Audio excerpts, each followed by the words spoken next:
चलिए स्टार्ट करते हैं क्लास को। ये तीन प्रॉब्लम्स को मैंने अभी स्क्रीन पे आप लोग को दिखाया है। सर्वाइकल स्पॉन्डिलोसिस, लंबर स्पॉन्डिलोसिस और सियाटिका। ये तीनों लगभग एक जैसे ही पैथोफिजियोलॉजी भी फॉलो करते हैं और लगभग कारण भी एक जैसे ही तीनों के रहते हैं। इसलिए इन तीनों को हम एक साथ में ले सकते हैं। जैसे नी पेन का, अर्थराइटिस का मैंने कल आप लोगों को बताया था। और अर्थराइटिस की वजह से ये भी हो सकता है, लंबर स्पॉन्डिलोसिस हो सकता है, सर्वाइकल में भी हो सकता है। लेकिन जब आप समझेंगे अभी इनको तो हम देखेंगे कि ये तीनों स्पाइन से जुड़ी प्रॉब्लम है, रीढ़ की हड्डी से जुड़ी प्रॉब्लम है। रीढ़ की हड्डी में कोई भी समस्या होगी तो ये तीनों बीमारियां हो सकती हैं।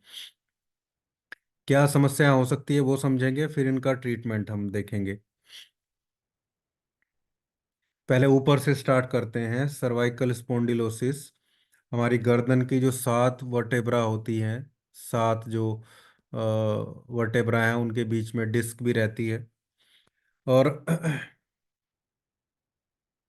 साथ में जो जो हमारी स्पाइन है, जो रीढ़ की हड्डी है, उसके बीच में से कुछ नर्व्स भी निकलती हैं, स्पाइनल नर्व्स हम उनको बोलते हैं, स्पाइनल जो नर्व्स रहती हैं। अब हम देखते हैं कि ये जो वर्टेब्राज हैं इनके बीच में डिस्क भी रहती है, इनको इनके बीच में घर्षण फ्रिक्शन को बचाने के लिए। और जब कोई परिवर्तन या कोई ऐसा चेंजेस देखने को मिलता है इन वर्टेब्रा में या इन वर्टेब्रा के आसपास, तो ये केवल वर्टेब्रा को नहीं, उसके आसपास कुछ फैसेट जॉइंट्स होते हैं, ठीक है, पोस्टीरियर लॉन्गिट्यूडल लिगामेंट्स होते हैं, पीएलएल जिनको बोलते हैं। इसके अलावा लिगामेंटम फ्लेवम है, और इसको कुछ और जो छोटे छोटे जॉइंट्स हैं जो वहाँ हमारी जो वर्टेब्राज हैं उनको सपोर्ट करते हैं। स्पाइनल कैनाल है, इंटरवर्टेब्रल फोरामिना है, जहाँ से नर्व्स निकलती हैं। इन सब में परिवर्तन, इन सब में चेंजेस देखने को मिलता है। हालांकि सबसे बड़ा जो कारण है वो इनमें चेंजेस होने का, वो आप एज ही है। मतलब एज फैक्टर सबसे ज़्यादा देखने को मिलता है। एक एज होने के बाद में ये प्रॉब्लम रहती है। दूसरा, फीमेल भी है। कल भी मैंने बताया था कि मैक्सिमम जो ये बोन डिजीज है इनमें फीमेल ज़्यादा प्रॉब्लम में दिखती है, क्यों? बिकॉज ऑफ विटामिन D3 और कैल्शियम का लैक होने की वजह से। और वो भी जो मेनोपॉजल स्टेट है वहाँ पे ये सारी समस्याएं रहती हैं। सर्वाइकल स्पॉन्डिलोसिस, लंबर स्पॉन्डिलोसिस और सियाटिका, तीनों देखिए आपके पास भी पेशेंट आते हैं। आप देखेंगे कि 70-80% तक फीमेल पेशेंट ही हमें देखने को मिलते हैं। और ये समस्याएं अब 35 की एज से ही स्टार्ट होने लगी, खासकर सर्वाइकल। क्योंकि इसमें केवल एज नहीं, कुछ और फैक्टर भी इंक्लूड हैं, जैसे रॉन्ग पोस्चर में बैठना, रॉन्ग पोस्चर में लगातार बैठ के काम करते रहना, कंप्यूटर पे जो लगातार काम करते हैं झुक के, वहाँ से भी स्पाइनल एरिया जो है, सर्वाइकल स्पाइन जो वर्टेब्रा रहती है उनमें डिफॉर्मिटीज क्रिएट हो जाती हैं लगातार। एक एक माइक किसका ऑन है? माइक ऑफ करिए। वो जीत शाह जी।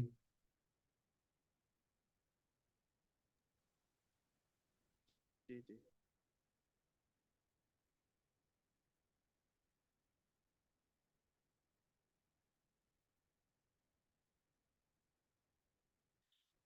तो सर्वाइकल जो वर्टेब्राज हैं उनमें कोई डिफॉर्मिटी, कोई प्रॉब्लम वहाँ पे नज़र आती है, कोई स्पेसिफिक टाइप का प्रेशर एक डायरेक्शन में लगातार झुके रहने से प्रॉब्लम क्रिएट हो जाती है। इसके अलावा बोन में कुछ एजेस भी निकल आते हैं, बोन स्पर जिनको हम बोलते हैं, कल भी मैंने बताया था। तो बोन स्पर निकलने की वजह से ये भी रोंग पोस्चर से ही ज़्यादा देखने को मिलता है। रोंग पोस्चर से ये प्रॉब्लम पेशेंट को वहाँ पे क्रिएट हो जाती है, जिसकी वजह से समस्या रहती है। लेकिन सारे कारण को अल्टीमेटली मिला के देखें तो एज फैक्टर तो है ही, क्योंकि ज़्यादातर पेशेंट जो है वो समझिए मिडिल एज के बाद हमें देखने को मिलते हैं। 40 के बाद के पेशेंट या 50 के बाद के पेशेंट जो है वो देखने को मिलेंगे। लेकिन इसके अलावा भी कारण है, जैसे 40 या उससे पहले भी डिहाइड्रेटेड डिस्क किसी को देखने को मिलती है। मतलब जो डिस्क है वो एक कुशन की तरह काम करती है, कल भी मैंने बताया था, दो वर्टेब्रा के बीच में। और उसके उसमें जो डिस्क होती है, जो उसमें एक स्पेसिफिक टाइप का फ्लूइड भी भरा रहता है। तो इस ये श्रिंकेज भी कई बार देखने को मिलता है, ये ड्राई हो जाती हैं। इसकी वजह से जो डिस्क है वो थोड़ी छोटी हो जाती है, पतली हो जाती है, उसका जो एरिया है वो कम रह जाता है, जिसकी वजह से डिस्क, जो वर्टेब्रास हैं वो आपस में कांटेक्ट में आ जाती हैं, टकराने लगती हैं, या वहाँ पे कोई नर्व का कॉम्प्रेशन देखने को मिल जाता है। हर्नी और यही सब जो सर्वाइकल में है, ये लंबर रीजन में भी कारण है। ध्यान रखना, दोनों चीजें एक साथ बता रहा हूँ। शैटिका को भी छोड़ दें तो लंबर स्पोंडिलोसिस और सर्वाइकल स्पोंडिलोसिस दोनों सेम चीजें एक साथ में चल रही है। नीचे लंबर रीजन में खासकर L4 और L5 का जो रीजन है वहाँ पे, उस वाले एरिया में भी ये समस्या हमें देखने को मिलती है, यही सेम डिहाइड्रेटेड डिस्क भी, और दूसरा हर्निएटेड डिस्क भी है। क्रैक्स वगैरह की प्रॉब्लम देखने को मिलती है। ज़्यादा प्रेशर पड़ने की वजह से डिस्क खिसक जाती है अपनी जगह से, वो बाहर निकल जाती है, बल्जिंग वहाँ पे रहती है। इस बल्जिंग होने की वजह से भी किसी नर्व पे कंप्रेशन आ सकता है। ठीक है, जो नर्व रूट है उस पे समस्या हो सकती है देखने को, उस प्रेशर की वजह से, जिससे वहाँ लगातार पेन, नंबनेस वगैरह बनी रहती है। जब ये प्रॉब्लम बैक में होगी तो नंबनेस मोस्टली लेग की तरफ जाएगी, किसी पैर में नंबनेस रहेगी, और पेन भी बैक में रहेगा, जो रेडिएट करेगा नीचे थाई तक, या फिर नीचे पूरी लेग तक रेडिएट करेगा। जब ये समस्या सर्वाइकल रीजन में होगी, हाइड्रेटेड डिहाइड्रेटेड डिस्क की या हर्निएटेड डिस्क की, तो प्रॉब्लम शोल्डर्स में रह सकती है। हाथ में नंबनेस, झुनझुनी, सुन्नपन देखने को मिल सकता है। पेन रेडिएट कर सकता है हाथ की तरफ, पेन रेडिएट कर सकता है पीछे गर्दन की तरफ, और जो ओसिपिटल रीजन है सिर में भी पेन जो है रेडिएट कर सकता है। हेडेक भी पेशेंट को देखने को मिल सकता है। इसके अलावा कुछ नर्व के कॉम्प्रेशन से चक्कर भी, वर्टाइगो जैसी सिचुएशन भी देखने को मिल सकती है। वोमिटिंग, वर्टाइगो दोनों रह सकते हैं। इसके अलावा हर्निएटेड डिस्क के अलावा बोन स्पर, जो मैंने अभी आपको बताया, लगातार गलत पोस्चर में बैठने से या मॉल न्यूट्रिशन होने की वजह से जो स्पाइन है उसमें छोटे छोटे एजेस निकल आते हैं, छोटी छोटी हड्डियां बढ़ जाना जिसको हम बोलते हैं। इसकी वजह से भी स्पाइनल कोड्स की जो नर्व्स हैं उनमें कंप्रेशन हो जाता है। उस कंप्रेशन की वजह से फिर वही प्रॉब्लम है। सर्वाइकल रीजन है तो पेन सर्वाइकल गर्दन में हो सकता है, हाथ में हो सकता है, कंधों में हो सकता है, या सिर में दर्द हो सकता है। और अगर बैक में है, लंबर रीजन में है, तो कमर में दर्द होगा, लेग में दर्द होगा। इसके अलावा लिगामेंट की स्टिफनेस भी रह सकती है। ये भी लगातार गलत पोस्चर में बैठने से, और गलत तरीके के जो एक्टिविटी हैं, जो मतलब ऐसे ही कोई स्पोर्ट एक्टिविटी हो गई, या ऐसा कोई जिसमें गलत तरीके से नेक के मूवमेंट या ऐसी चीज़ें देखने को मिल रही हैं, या मूवमेंट बहुत कम हो रहा है, तब भी ये प्रॉब्लम है। स्टिफनेस बहुत ज़्यादा आ सकती है, हालांकि ये एज के साथ भी डिपेंड करता है, जिसमें इन सर्वाइकल वर्टेब्रा में बहुत ज़्यादा स्टिफनेस, जकड़न हो जाती है, फ्लेक्सिबिलिटी कम हो जाती है नेक की, गर्दन की। एक्सरसाइज ना करना, बिल्कुल जीरो फिजिकल एक्टिविटी, लगातार एक जगह बैठे रहने वाले लोग, और समझिए कुछ ऐसे लोग भी हैं हमारे, क्या पूरे वर्ल्ड में ही, हमारे कंट्री में तो फिर भी कम है, और वेस्टर्न कंट्री में बहुत सारी बड़ी संख्या ऐसे लोगों की है जो 24 आवर में से 16 आवर, 16 से 18 घंटे केवल एक जगह, एक पर्टिकुलर जगह व्यतीत करते हैं, बाकी बचे 5 से 6 घंटे अपनी डेली एक्टिविटी के लिए, या उससे भी ज़्यादा। इसलिए मोटापा भी उधर ज़्यादा है। तो ये स्टिफनेस भी परेशान करती है। अभी आज एक फ़ोन भी आया मेरे पास, एक पेशेंट का, एक लड़की है, यूपीएससी की तैयारी कर रही थी, छत्तीसगढ़ की है शायद, दिल्ली में। वो आई हुई थी एम्स ऋषिकेश में। उसने कोई वीडियो देखा मेरा चैनल पे, इलेक्ट्रोम्योपैथी वाले चैनल का, और उसके बाद फिर मुझे फ़ोन किया। उसकी सारी एमआरआई सब ठीक है, सब कुछ, लिगामेंट सब, टेंडन, जॉइंट, साइनोवियल फ्लूइड सब ठीक है पैर का। लेकिन वो यूपीएससी की तैयारी में लगातार, अब देखिए उसने अपने आप को कैसे टॉर्चर किया। वो लगातार एक ही जैसे पोस्चर में या तो बैठी रही या लेटी रही, 18 18 16 16 घंटे उसने पढ़ाई करी है। और अपने आप को टॉर्चर करने के लिए नींद ना आए इसलिए उसने गर्म कपड़ा, बहुत मोटा गर्म कपड़ा नहीं लिया सर्दियों में। और एक छोटे से कंबल में वो लेट के पड़ी। उस कंबल में उसका पोस्चर गलत रहा क्योंकि ठंड लगी रात को, तो उसको पैर अपने मोड़ के लेटना पड़ा ताकि हीट का जो ट्रांसपोर्टेशन है वो कम हो सके, सारी हीट कपड़े में रहे। और लगातार ऐसा कुछ महीने तक करने की वजह से उसका पैर, दोनों पैर ही लगभग इतने जाम हो गए कि एक पर्टिकुलर एंगल से ज्यादा वो मोड़ नहीं सकती है उनको, ना वो अच्छे से बैठ सकती है ना अच्छे से चल सकती है।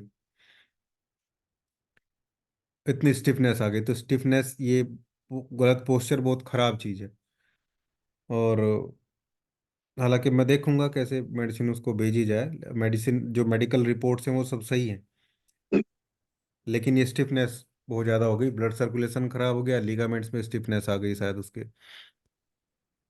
तो सर्वाइकल और लंबर स्पॉन्डिलाइटिस दोनों तरीकों में हम इसको देख सकते हैं। लंबर स्पॉन्डिलाइटिस में मोस्टली हमारी पेन में जो लोअर बैक की मैं बात कर रहा हूँ खासकर, इसको लोअर बैक पेन या डिजेनरेटिव डिस्क डिजीज के नाम से भी हम इसको देख सकते हैं।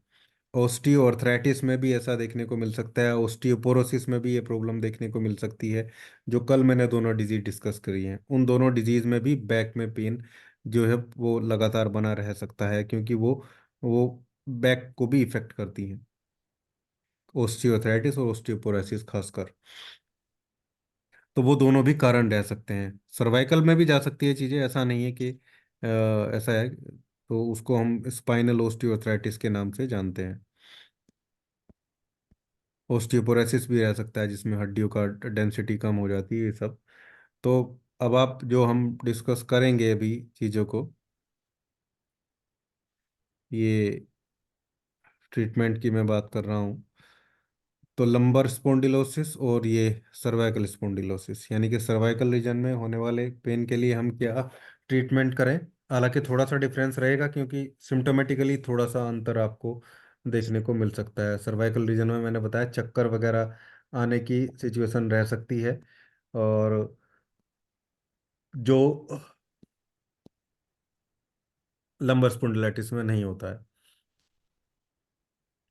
टिंगलिंग नमनेस दोनों में रह सकती है। उसमें आर्म की तरफ, हैंड्स की तरफ रहेगी ज़्यादातर, और बैक पेन में ज़्यादातर लेग और फीट की तरफ रहती है। कई बार कोऑर्डिनेशन में डिफिकल्टी हो सकती है, चलने फिरने में डिफिकल्टी, बैलेंस बनाने में डिफिकल्टी हो सकती है।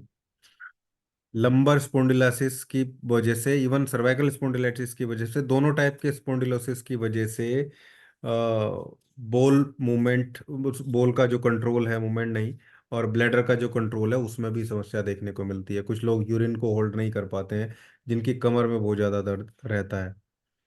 वही नर्व कंप्रेशन होने की वजह से जो पेल्विक फ्लोर है, उसकी जो मसल्स हैं वो वीक रह जाती है। मतलब अगर आप यूरिनेट कर रहे हैं, यूरिन को पास कर रहे हैं, उस टाइम अगर आप अपने यूरिनेशन के टाइम अपने यूरिन को रोक के देखेंगे, होल्ड करके देखेंगे, तो जिन मसल्स का यूज़ होता है यूरिन को होल्ड करने के लिए, वो मसल्स वीक हो जाती हैं बहुत ज़्यादा, और उनमें पावर नहीं रहती, स्ट्रेंथ नहीं रहती है। तो वो मूलाधार चक्र वाली अगर आयुर्वेदा की तरफ लेके चलें तो वो समस्या वहाँ पे देखने को मिल सकती हैं लंबर स्पॉन्डिलाइटिस में। ये दोनों स्थिति में कुछ सिम्टम एक जैसे रहेंगे, लेकिन रीजन अलग अलग हैं। एक्चुअली पेन है, नंबनेस है, पेन रेडिएट करता है एक जगह से दूसरी जगह, ये सब तो दोनों में देखने को मिलेगा। अब पहले मैं आपको सर्वाइकल का ट्रीटमेंट बता देता हूँ, सर्वाइकल स्पॉन्डिलोसिस में या स्पॉन्डिलाइटिस, क्योंकि इन्फ्लामेशन भी रहती है।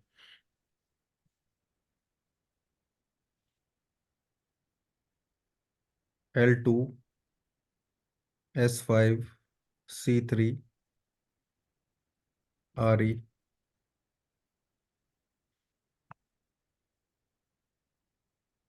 D6।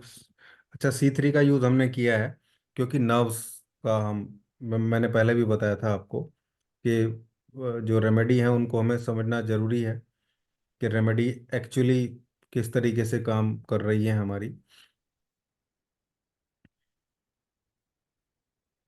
तो C4 जैसे बोन की है, नर्व्स की, और ये जो सॉफ्ट बोन्स होती हैं इन सब पे C3 काम करती है, इसलिए हम C3 को यहाँ पे यूज करेंगे इस फॉर्मुलेशन के यूज में।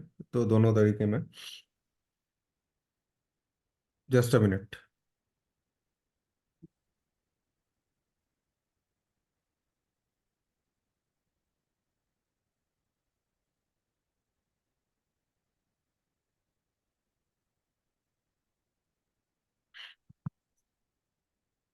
इसके अलावा C4 भी देना है, बिना बोन के तो काम नहीं चलेगा, लेकिन C4 को हम लाइटर में यूज करते हैं ताकि जो अभी टाइम बिंग पे पेन चल रहा है उसको अच्छे से मैनेज किया जाए। तो वही C4F1 और WE को 1000 में यूज करेंगे आप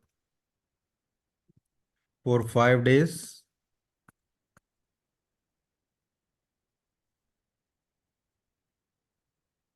देन 200 में यूज करेंगे। माइक ऑफ करिए, किसका माइक ऑन है। और उसके बाद 30। अब देखिए, जैसे मैं बता रहा हूँ, मैं पूरा केवल केवल फॉर्मूला नहीं बताता हूँ कभी भी। केवल अकेला फॉर्मूला नहीं है, मैं लाइन ऑफ ट्रीटमेंट के तरीके से बताता हूँ कैसे फॉलो अप करना है, क्योंकि केस क्लोज होना जरूरी है। रिलीफ नहीं देना है, ठीक करना है। तो C4F1WE 1000 में पहले 5 दिन देंगे। पेन, नंबनेस, झुनझुनी, ये सब चीज़ें इससे मैनेज हो जाती है। 5 दिन के बाद 200। 1000 को दिन में एक बार देंगे, डोजोलॉजी में पहले ही बता चुका हूँ। 1000 को दिन में एक बार देंगे, 200 को सुबह शाम 2 बार देंगे कुछ दिन के लिए, फिर दिन में एक बार कर देंगे। 200 से 30 पे कैसे आएंगे ये भी मैं बता दिया है पहले ही आपको। 200 को पहले दोनों टाइम देते हैं, फिर दिन में एक बार देते हैं, उसके बाद फिर 30 पे आते हैं। ठीक है। और बाकी जो अपना प्रोटोकॉल है वो D6 में है। जब पेशेंट को लगे उसके सारे सिम्टम सबसाइड हो गए हैं, मैक्सिमम उसको रिलीफ लगना स्टार्ट हो गया है, मोर देन 75%, तो आप D6 को D5 में कर सकते हैं।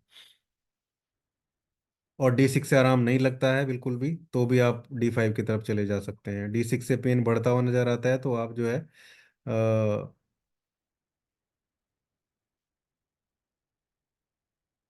और लाइटर उसको कर सकते हैं।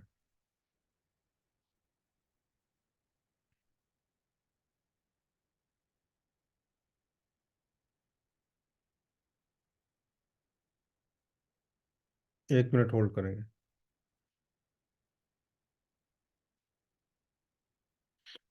कोई मैसेज कर रहा है, मैं उनको बता दूं जरा। ट्रीटमेंट पूछ रहे हैं, वो क्लिनिक में है अपने, कोई पेशेंट आया होगा किसी के पास।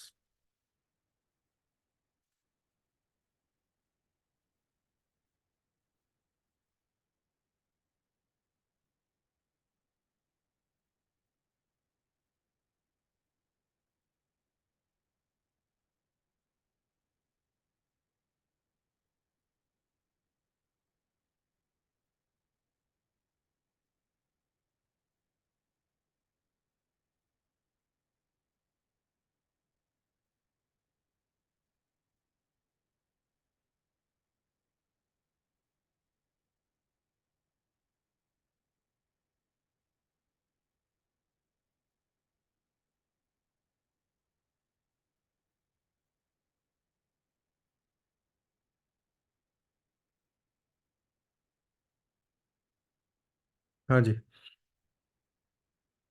तो इसको हम यूज़ करेंगे। इसके अलावा एक और चीज़ आप ध्यान रखेंगे, बहुत ज़्यादा सर्वाइकल में आपको ध्यान रखना है। WE-D4 का कॉम्प्रेस देना है।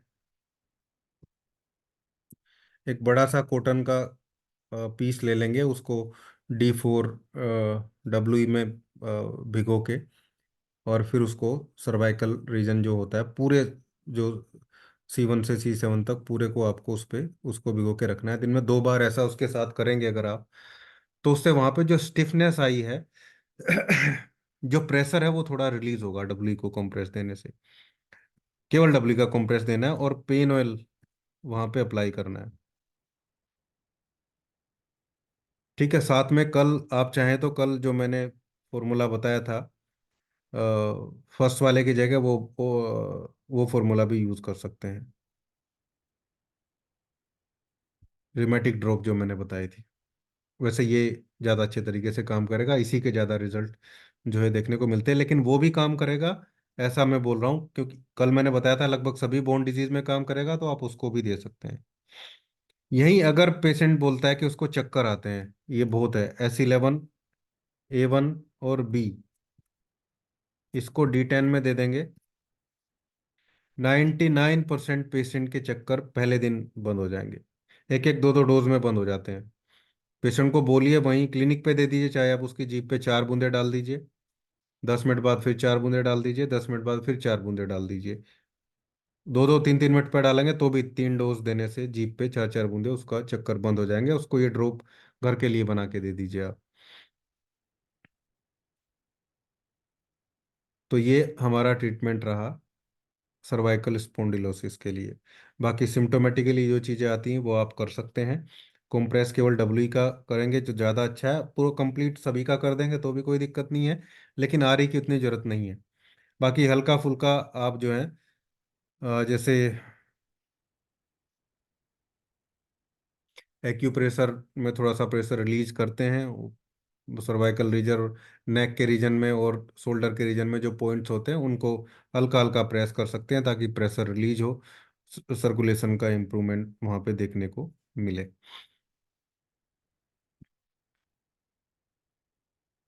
अब हम चलते हैं। Sir sorry to disturb you, इसी हाँ, से रिलेटेड चीज थी कि फ्रोजन शोल्डर का अलग से लेंगे या इसी में दे सकते हैं हम किसी को, क्योंकि उसके भी पेशेंट्स बहुत हैं सर। फ्रोजन शोल्डर में अलग से बताऊंगा आपको। Right sir. हाँ, कल बताऊंगा। वैसे ये भी काम करेगा, और फर्स्ट हाफ में ही रखेंगे, ठीक है, सब लोग बाद में दोबारा ज्वाइन नहीं करेंगे। तीनों डिजीज राइट आराम सर। से हो जाएंगी, इजीली रिलेट करती हैं, थ्योरी सिंपल है इसलिए थोड़ा जल्दी हो जाएंगी। बाकी देखते हैं कल फ्रोजन शोल्डर और मायल्जिया वगैरह, मैं आपको 2 3 डिजीज कल पेन की ही लेता हूँ।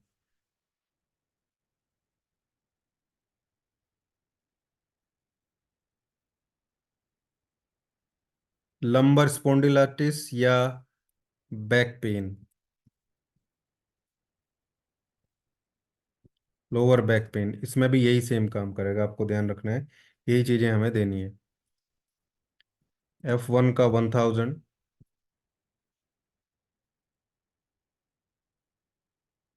दिन में 2 बार भी दे सकते हैं बैक पेन वाले को, पहले 4 5 दिन सुबह और शाम, उसके बाद दिन में 1 बार। अगर नंबनेस है तो दिन में 2 बार देंगे, अदरवाइज 1 बार ही दे देंगे तो काम चल चल जाएगा आपका। L2 C3 F1 WE D4 में S5 C4 A1 RE D4 नहीं D6 आएगा ये, D6 में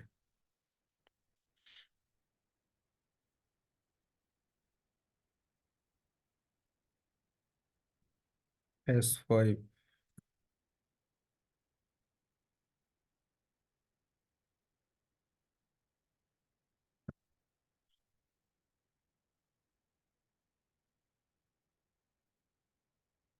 पेन कॉम्प्रेस अगर हो जाए, जैसे कोल्ड अभी ठंडी चल रही है, दिन में 1 बार हॉट कॉम्प्रेस हो जाए तो बहुत अच्छा रहेगा, स्टिफनेस भी ठीक होगी, कोई कंप्रेशन है वो भी रिमूव होगा, और पेन है तो वो भी जाएगा। बाकी ये रेमेडी लगभग हम डिस्कस कर ही चुके हैं।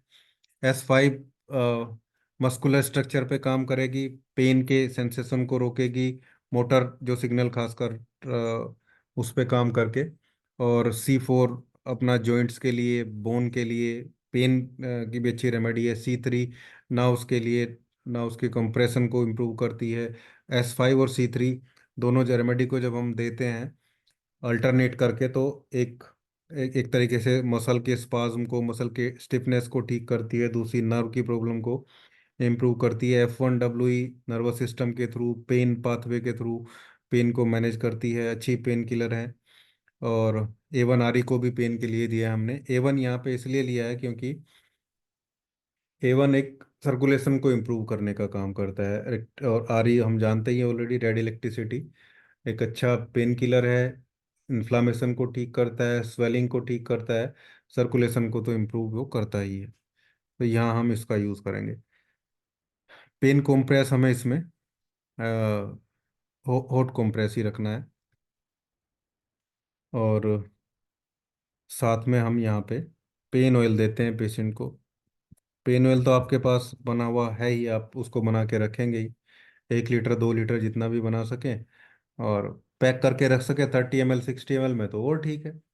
नहीं तो साथ के साथ भी दे देंगे तो कोई दिक्कत नहीं है।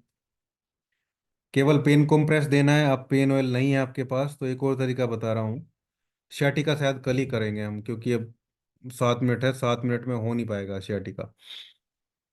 थोड़ा समझाना पड़ेगा इसको। तो अगर पेन कॉम्प्रेस ही आपको देना है, पेन ऑयल आपके पास नहीं है, तो आप समझिए, आप अपना जो पेन कॉम्प्रेस है वो बनाइए। पेन कॉम्प्रेस बनाइए और उसमें 30 ml में 30 ड्रॉप अमृतधारा की ऐड कर दीजिए फिर आप, और वो पेशेंट को दे दीजिए। केवल वही उसका कॉम्प्रेस और ऑयल दोनों के काम कर देगा। पेन को रिलीफ करेगा ही, लेकिन अमृतधारा ऐड हो जाने से उसका जो इफेक्ट है वो लॉन्ग हो जाएगा, थोड़ा लास्टिंग उसकी बढ़ जाएगी। जैसे कॉम्प्रेस हमारा थोड़ी देर के लिए प्रेशर को, कंप्रेशन को ठीक करने के लिए होता है, आधा घंटा 1 घंटे बाद।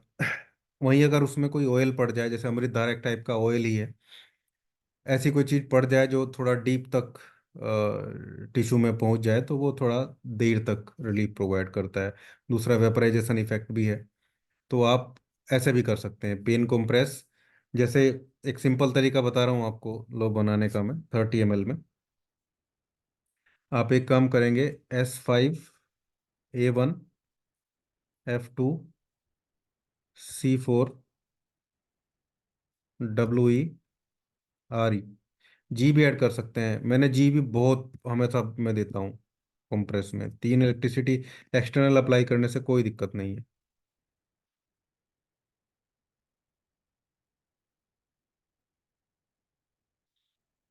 इसको आप क्या करेंगे, मतलब ऐसे ही डायरेक्ट बनाने का तरीका बता रहा हूँ मैं आपको। 30 ड्रॉप्स ईच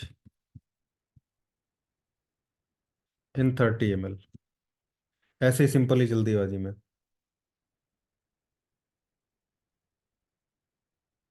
इसको मिक्स करिए।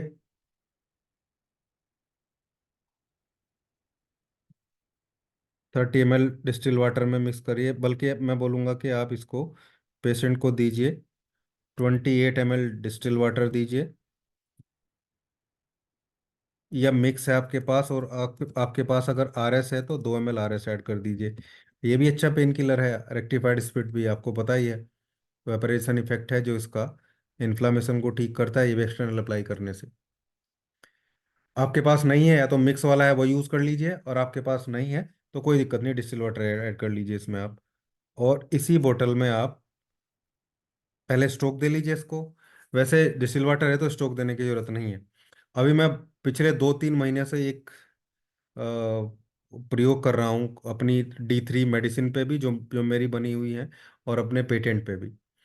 मतलब मैं 100 स्ट्रोक लगा के नहीं दे रहा हूँ, कुछ पेशेंट को, सभी को नहीं, कुछ पेशेंट को एज ए एक्सपेरिमेंट में देख रहा हूँ।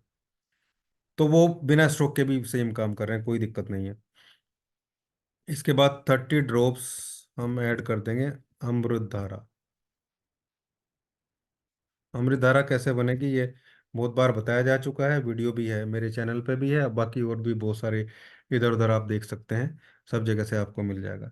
ये पेशेंट को आप कॉम्प्रेस बना के दे दीजिए। अगर मतलब आपके पास बना हुआ नहीं है कुछ भी, तो ऑलरेडी आपने बना के रखा हुआ है तो और अच्छी बात है। जैसे मैं तो हमेशा अपने पास D2 में 100 ml बना के रखता हूँ, D2 में रखता हूँ, मैंने पहले भी बताया था।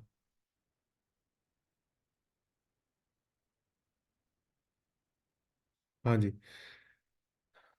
और D2 D3 D4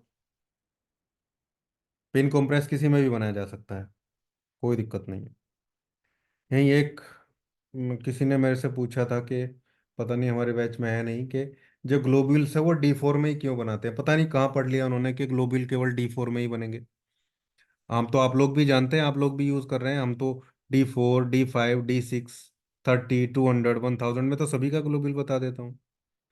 तो ग्लोब्यूल D4 में ही बनेगा ऐसा थोड़ा ही जरूरी है, ग्लोब्यूल एक मीडियम है। और कई बार मेडिसिन सबलिंगुअली अच्छा काम करती है कुछ डिजीज में। तो जैसे आप देखें, एलोपैथी में भी तो है सोर्बिट्रेट, जो ब्लड वेसल को चौड़ा करने के लिए हार्ट अटैक के टाइम पेशेंट की जबान के नीचे रखी जाती है। वो क्या करती है, वो डाइजेस्टिव सिस्टम के थ्रू थोड़ा ही गई है, वो सबलिंगुअल ग्लैंड है जीभ के नीचे, उन्हीं के थ्रू तो अपना काम करती है।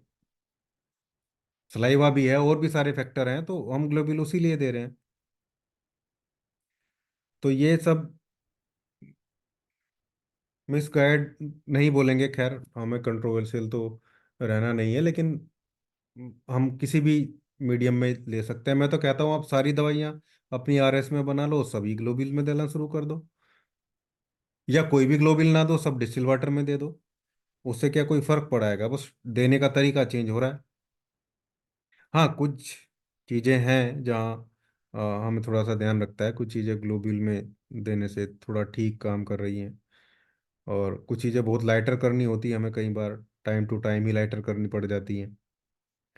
इसीलिए हम बहुत ज़्यादा ग्लोबुल प्रीफर नहीं कर सकते। मान लो हमें कई बार 100 ml में, अब जैसे फंगल इन्फेक्शन है, उसमें अब मैं देख रहा हूँ पिछले कुछ दिनों से कि अगर थोड़ा और लाइटर करके लगाने के लिए दिया जाए, अप्लाई करने के लिए, मतलब 30 ml ऑयल में केवल 10-10 बूंदे मेडिसिन की ऐड करके दी जाए, तो और अच्छे तरीके से काम करता है। और स्किन का क्रॉस फार्मूला जो मैंने बताया था आपको, स्किन का क्रॉस फार्मूला, 30 ml में 2-2 ड्रॉप ऐड कर दी जाए पूरे फार्मूले की, और फिर पेशेंट को दिया जाए, तो बहुत जल्दी ठीक हो रहे हैं फंगल इन्फेक्शन। थोड़ा मेडिसिन ज़्यादा देंगे तो पहले वो निकलेंगे, थोड़ा सा बढ़ जाएगी समस्या, लेकिन फिर ठीक होने शुरू हो जाएंगे 2-4 दिन बाद। तो ये चीज़ें हैं जो प्रैक्टिस से हम सीखते हैं, और इसलिए प्रैक्टिकल चीज़ें बहुत ज़रूरी हो जाती हैं, जो प्रैक्टिस से आती हैं, या फिर ऐसे आदमी के साथ, ऐसे लोगों के साथ रहने से, क्लास करने से, देखने से आती हैं, जो प्रैक्टिस कर रहे हैं ऑलरेडी। जैसे हमारे ग्रुप में बहुत सारे लोग हैं, हम सब में से जो लोग नए हैं वो बहुत कुछ सीख सकते हैं उनसे।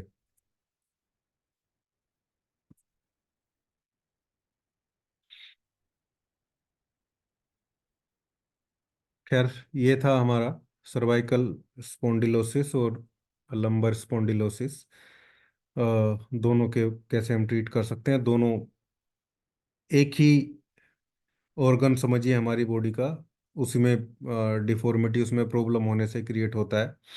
ये देखिए, ये पिक्चर भी लगाई मैंने, बोन में स्पर निकले हुए हैं, ऐसे निकल जाते हैं कांटेदार चीज़ें, या डिस्क नैरो हो जाती है, स्पेस कम हो जाता है उसका, ड्राई अप होने से या कैसे भी।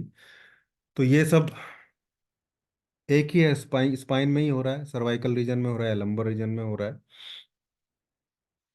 लंबर रीजन से ही गड़बड़ होने से सियाटिका भी होता है, लेकिन ये अलग बीमारी के रूप में हम इसको कैटेगराइज करते हैं, और इसके भी काफ़ी पेशेंट है, इसका बहुत अच्छा ट्रीटमेंट हमारे पास अवेलेबल है। हाँ, ये बोलूँगा कि सर्वाइकल के केस में, लंबर स्पॉन्डिलोसिस के केस में, सियाटिका के केस में एक्सरसाइज बहुत रिक्वायर्ड रहती हैं। तो आप लोग यूट्यूब देखते ही हैं, थोड़ी बहुत एक्सरसाइज अपनी देख के उनके प्रिंट आउट निकाल के अपने क्लिनिक पे लगा सकते हैं, या पेशेंट को बोलिए आपके, आप जो है नेट से देख के हल्की फुल्की एक्सरसाइज भी करें, उससे प्रेशर रिलीज होता है, सर्कुलेशन इम्प्रूव होता है, और जो कंप्रेशन है वो उसमें भी रिलीफ मिलती है, कंप्रेशन कम हो जाता है नर्व रूट्स पे। तो ये कुछ चीज़ें ध्यान रखनी है। सप्लीमेंट्स जो हैं वो मैं बताऊंगा, तीनों के एक साथ बताऊंगा, जैसे कल मैंने बताए थे बोन के लिए, लगभग वही है जो जॉइंट्स कल अर्थराइटिस के लिए बताए थे, लगभग वही सप्लीमेंट्स यहाँ भी सब काम करेंगे, वही चीज़ें खाने के लिए यहाँ भी दी जाएंगी, नेचुरल सब्सटेंसेस और सप्लीमेंट्स, तो वो सेम चीज़ यहाँ भी काम करेगी। अब इतना ही रख रहे हैं, आपके क्वेश्चन वगैरह कर लूंगा मैं शैटिका के साथ में, और शैटिका के साथ एक दो डिजीज और हम ले लेंगे, दो दो या एक जो भी हो पाएगी, पेन से रिलेटेड ही, वो मस्कुलर पेन हो सकती है, या फ्रोजन शोल्डर है उसको हम ले लेंगे, या अवास्कुलर नेक्रोसिस है, एवीएन, इन सबको ये सब करनी है हम, देखते हैं कल कितनी हो पाती है। सर फ्रोजन शोल्डर ले लेंगे तो ज्यादा अच्छा है, बहुत केसेस आए हुए हैं सर। हाँ हाँ, ले लेंगे, कल उसी को ले लेंगे। Thank you sir. चलिए फिर कल मिलते हैं।